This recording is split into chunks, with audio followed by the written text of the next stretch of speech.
புதுச்சேரி அரசு ஓய்வு பெற்ற சுகாதார ஊழியர்கள் சங்கம் சுகாதாரத்துறை ஊழியர்களுக்கு மத்திய அரசு ஆணையிட்டு உயர்த்திய மருத்துவமனை நோயாளி கவனிப்பு படியின் நிலுவைத் தொகையினை வழங்க வலியுறுத்தி மத்திய அரசின் ஆணையடக்க போராட்டம். மத்திய அரசின் 7வது ஊதியக்குழு பரிந்துரைப்படி மருத்துவமனை நோயாளி கவனிப்பு படியை மத்திய அரசு உயர்த்தி அதை 1/7/2017 அன்றிலிருந்து முன்தேதியிட்டு சுகாதாரத்துறை ஊழியர்களுக்கு வழங்க 18/9/2019 அன்று ஆணை பிறப்பிக்கப்பட்டது. ஆனால் அதை புதுச்சேரி அரசு சுகாதாரத்துறை ஊழியர்களுக்கு மத்திய அரசின் ஆணைப்படி 1/7/2017 அன்றிலிருந்து வழங்காமல் ஏறத்தாழ 6 வருடங்கள் காலம் தாழ்த்தி வந்து 1/6/2023 அன்றிலிருந்து மற்றும் வழங்க புதுச்சேரி அரசு ஆணை பிறப்பித்தது. இந்நிலையில் சுகாதாரத்துறையில் 1/7/2017 இருந்து 31/5/2023 அன்று வரை சுமார் 700க்கும் மேற்பட்ட பெரும்பான்மையான கடைநிலை ஊழியர்களுக்கு இந்த உயர்த்தப்பட்ட படியின் பலன் கிடைக்காமல் பணியில் இருந்து ஓய்வு பெற்றனர். மேலும் தற்பொழுது பணியில் இருக்கும் ஊழியர்களுக்கும் இந்த நிலுவைத் தொகை வழங்க வேண்டியுள்ளது.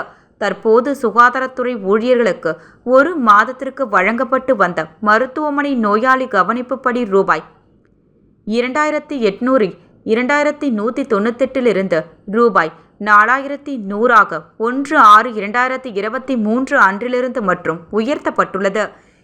இதே மாநிலத்தில் உள்ள ஜிப்மர் ஊழியர்களுக்கு இந்த உயர்த்தப்படியை அறிவித்த குறுகிய காலத்திலேயே வழங்கப்பட்டு அவைகளுக்கான நிலுவைத் தொகையும் 1/7/2017 இருந்து உடனடியாக வழங்கப்பட்டது.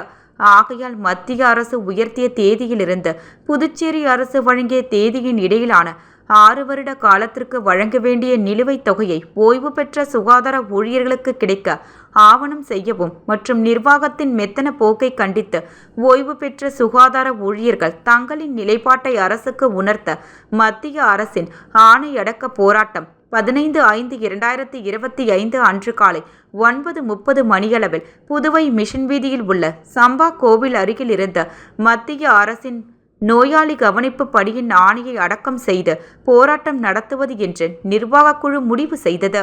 அதன்படி போராட்டத்திற்கு சங்கத்தின் தலைவர் வெற்றிவேல், பொது செயலாளர் பக்தவச்சலம் மற்றும் பொருளாளர் மோரிஸ் புஷ்பராஜ் அவர்களும் தலைமை வகித்தனர்.